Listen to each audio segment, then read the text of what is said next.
तो गाइस अब हम सभी लोग पहुंच चुके हैं बनारस के रेलवे स्टेशन पे। और ये काशी विश्वनाथ धाम की यात्रा है। इस यात्रा में मेरे दोस्त मिस्टर हिमांशु दोबारा से मेरे साथ है, और मेरे दूसरे दोस्त मिस्टर संजय। इनकी खुशी आपको देखकर ही अंदाज़ा लगाना बहुत आसान है कि जो बनारस है वो कितनी अच्छी जगह है, और ये वास्तव में ही भगवान भोलेनाथ की नगरी में हमारी शुरुआत है। और अभी तो न जाने कितने सारे किस्से हैं जो हमें यहाँ कर देखने हैं। तो गाइस लगातार मेरे साथ इस वीडियो में बने रहिए। और अब बनारस रेलवे स्टेशन से हम रुक करते हैं सीधा काशी विश्वनाथ धाम मंदिर के लिए।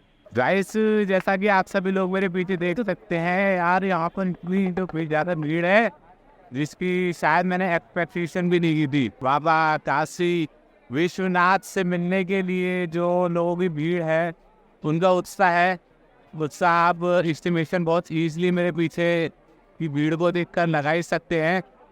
और यही बाबा की महिमा का एक बहुत बड़ा एग्जाम्पल है। तो इसी बात पे एक बार सब मिलकर बोलते हैं, बोलो पार्वती पति हर हर महादेव।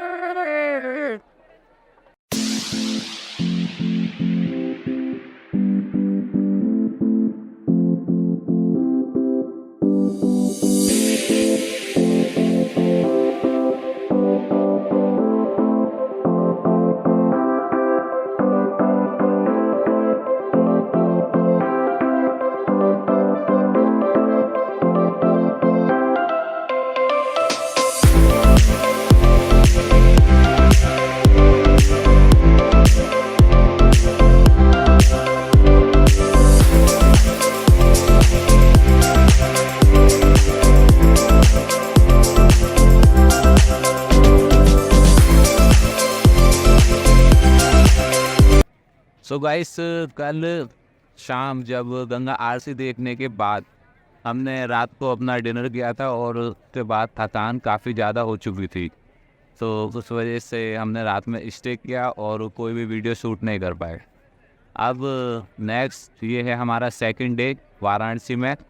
और यहाँ अब हम वाराणसी की जो मोस्ट पॉपुलर चीज़ें हैं उन सबको देखने आए हैं। और इसके अलावा जितनी भी यहाँ चीज़ें हैं, चाहे वो रहस्यमयी हो या कल्चरल हो, एडवेंचर्स से रिलेटेड हो, उन सभी चीज़ों को जो है वो मैं अपने रिकॉर्ड करने वाला हूँ। तो चलिए यात्रा को अपनी आगे बढ़ाते हुए वाराणसी जैसे क्षेत्र का जो शिव का धाम कहा जाता है, ऐसा कहा जाता है कि शिव यहाँ हमेशा प्रत्यक्ष रूप में मौजूद रहते हैं, बस उन्हें पहचानने की ग्रहण शक्ति और इच्छा शक्ति ही मनुष्य को परमात्मा से मिलन करवाने का एक अवसर प्रदान करती है। तो चलिए देखते हैं गाइस आगे अब हमें क्या क्या मिलने वाला है।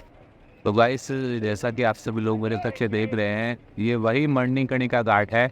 स्कंद पुराण के शिवखंड के अनुसार यदि किसी व्यक्ति का दाह संस्कार काशी के मणिकर्णिका घाट पर होता है तो उसके उपरांत शिव स्वयं उसके कान में आकर तारक मंत्र बोलते हैं, जिससे उसे 84 लाख योनि से मुक्ति मिल जाती है। और काशी वो स्वयं महादेव की नगरी भी कहलाती है।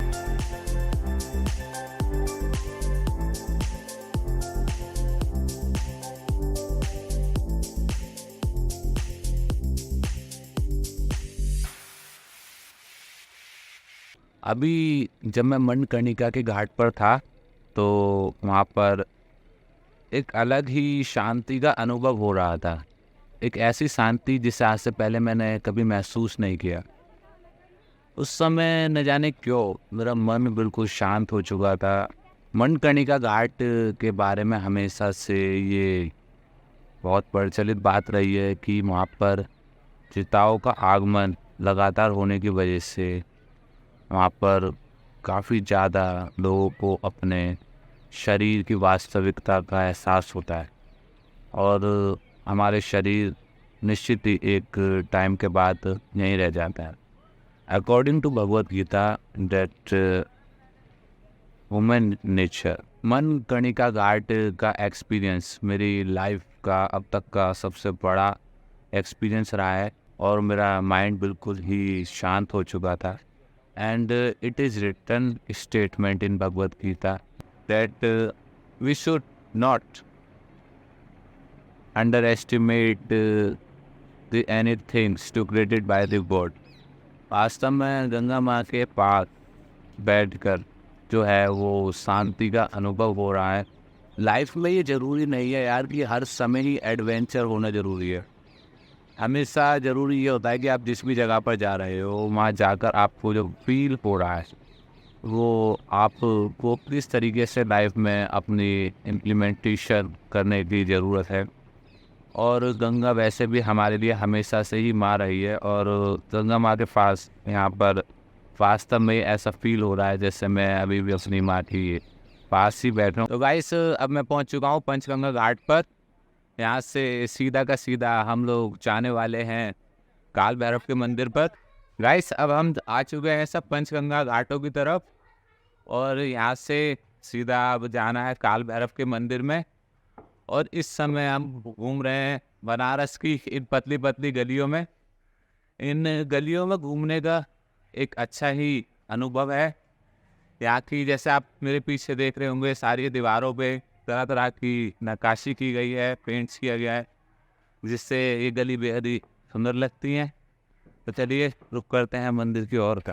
तो भाई जैसा कि आप सभी लोग मेरे पीछे देख सकते हैं, ये काल भैरव मंदिर में जाने के लिए रास्ता है जिसमें से सभी श्रद्धालु जो है वो अंदर की तरफ जा रहे हैं। और बाकी मैं मंदिर के दर्शन करने के बाद आपको इसके पूरे की पूरी हिस्ट्री बताता हूँ।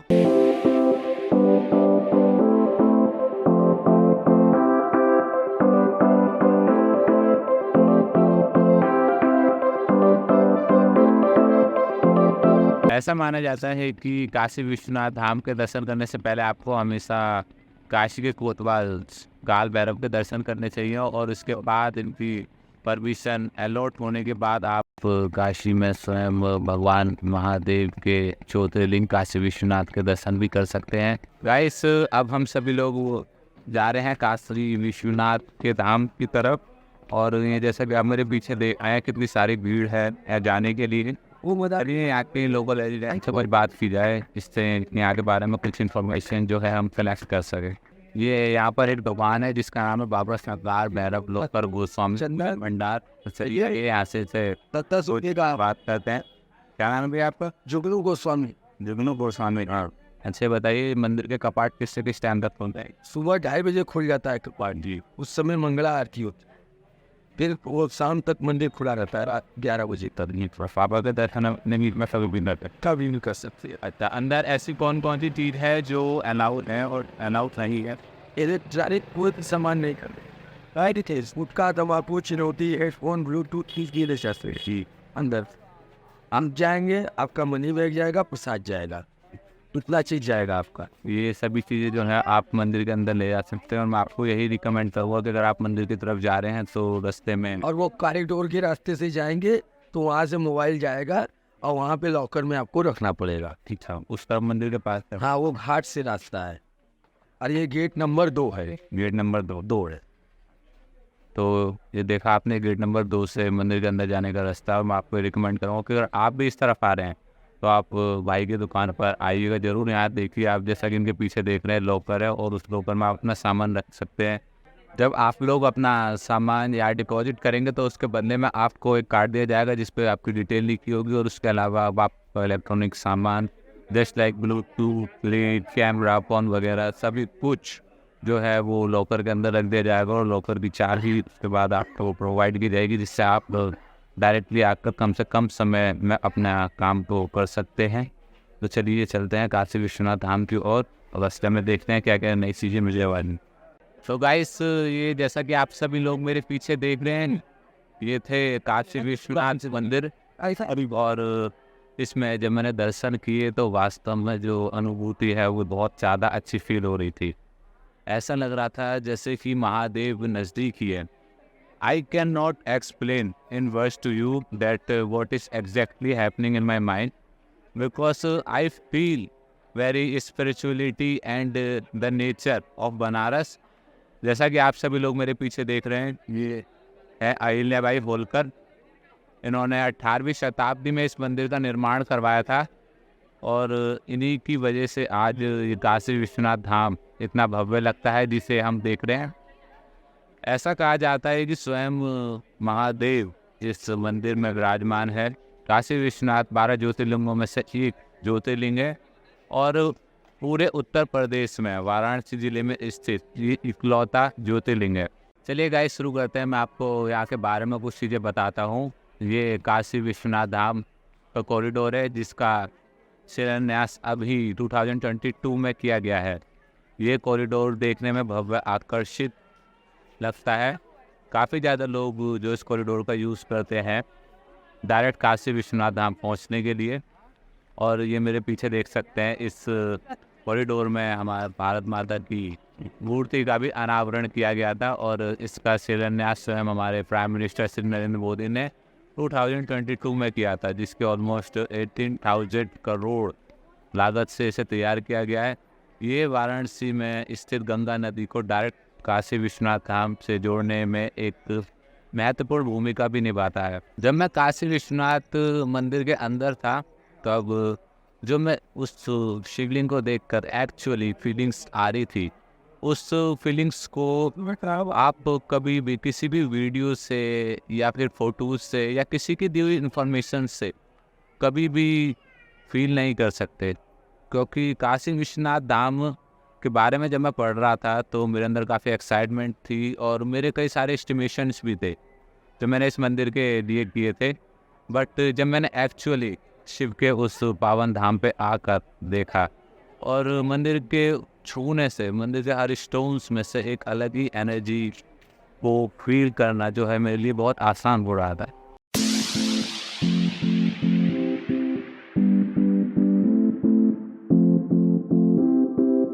जैसा कि आप सभी मेरे पीछे देख रहे हैं, वही आदि शंकराचार्य की मूर्ति है जिन्होंने चारों तीर्थ स्थान केदारनाथ, बद्रीनाथ, गंगोत्री, यमुनोत्री इन सभी की स्थापना की थी।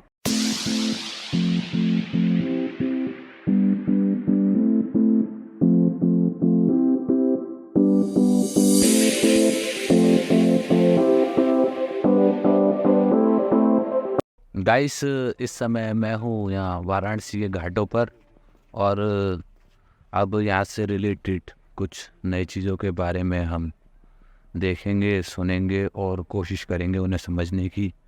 तो इस समय मैं हूँ यहाँ वाराही घाट पर। यहाँ छोटे बड़े मिला के कुल 84 घाट हैं। हर घाट का अपना एक अलग ही एक्साइटमेंट है, हर घाट की अपनी एक अलग कहानी है। जैसा कि आप मेरे पीछे देख सकते हैं, ये वही वाराही घाट है और यहाँ पर जो मैं अब मिलने वाला हूँ वो डोम कम्युनिटी के लोगों से मिलने वाला हूँ।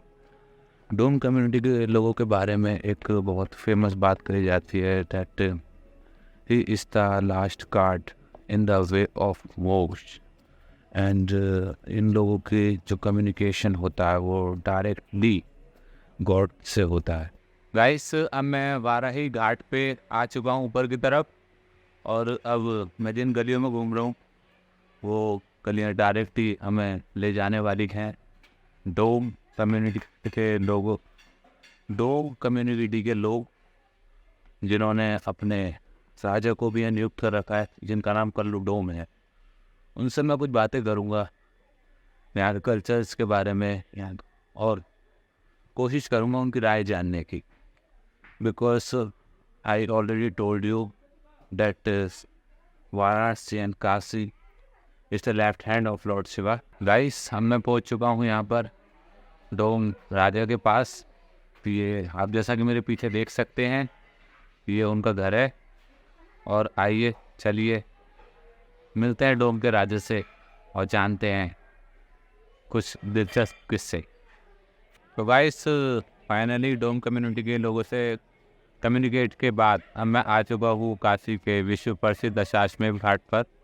इसी घाट पे गंगा आरती भी होती है और 84 घाटों में ये भी एक मुख्य घाट है। 10 अश्वों के बलिदान के पश्चात महादेव का आगमन काशी में हुआ और जब से इस जगह को दशाश्वमेध घाट के नाम से जाना जाता है और ये बेहद ही पवित्र स्थल है काशी का। तो चलिए चलते हैं अब अन्य घाटों की तरफ और जानते हैं उनके बारे में कुछ दिलचस्प कहानियाँ। सो गाइस मैं हूँ वाराणसी के मोस्ट पॉपुलर घाट राजा हरिश्चंद्र घाट पे। इसका जिक्र स्कंद पुराण के काशी खंड में भी दिया गया है। चलिए इस घाट से जुड़ी आपको मैं कुछ रोचक जानकारियाँ बताता हूँ। स्कंद पुराण के काशी खंड के अनुसार एक बहुत ही विख्यात राजा है राजा हरिश्चंद्र। ये उन्हीं के नाम पर इस घाट का नाम राजा हरिश्चंद्र घाट भी पड़ा है। राजा हरिश्चंद्र एक बहुत ही विख्यात राजा हुआ करते थे जो अपनी ईमानदारी, अपनी सत्यनिष्ठा और अपने न्याय के लिए पूरे विश्व में विख्यात थे। और फिर उन्हीं के नाम पर इस घाट का नाम राजा हरिश्चंद्र घाट भी पड़ा था, जो उनके कार्य के लिए सारे विश्व में जाना जाता है। तथा बनारस आने वाले मोस्टली टूरिस्ट यहाँ आते हैं क्योंकि मणिकर्णिका घाट के बाद सबसे ज़्यादा पॉपुलैरिटी इसी घाट की है। तो चलिए चलते हैं नेक्स्ट घाट की तरफ। वाराणसी में टोटल छोटे बड़े मिलाकर पूरे 84 घाट हैं। इसमें कि कुछ घाट फेमस है जस्ट लाइक मणिकर्णिका घाट, दशाश्वमेध घाट, राजा हरिश्चंद्र घाट और 80 घाट। और इन चारों घाटों की यात्रा आप मेरे साथ लगातार इस वीडियो में बने रहिए और आपको मैं सभी इस मोस्ट पॉपुलर घाटों के लगातार दर्शन करवाता रहा। तो गाइस, जैसा कि आप सभी लोग मेरे पीछे देख रहे हैं, ये है वाराणसी में स्थित 84 घाटों में से एक 80 घाट। एक्चुअली ऐसा नहीं है कि ये 80वें नंबर पर है इसीलिए इसका नाम 80 घाट है। ऐसी प्राचीन मान्यता है कि अग्नि पुराण के अनुसार जब माता दुर्गा ने शुंभ और निशुंभ का वध किया था तो उसके बाद उन्होंने यहीं आकर कुछ समय के लिए आराम किया था और उन्होंने अपनी तलवार को यहीं फेंका था।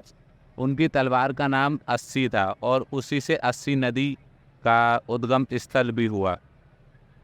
उसके बाद 80 नदी और माँ गंगा का मिलन हुआ जिससे इस घाट को 80 घाट के नाम से जाना जाता रहा है। बनारस आने वाले सभी श्रद्धालुओं में विशेष रूप से इस घाट की मान्यता बेहद है क्योंकि ये यहाँ सबसे ज़्यादा सुंदर और शांत घाट माना जाता है। जैसा कि आप सभी मेरे पीछे देख सकते हैं।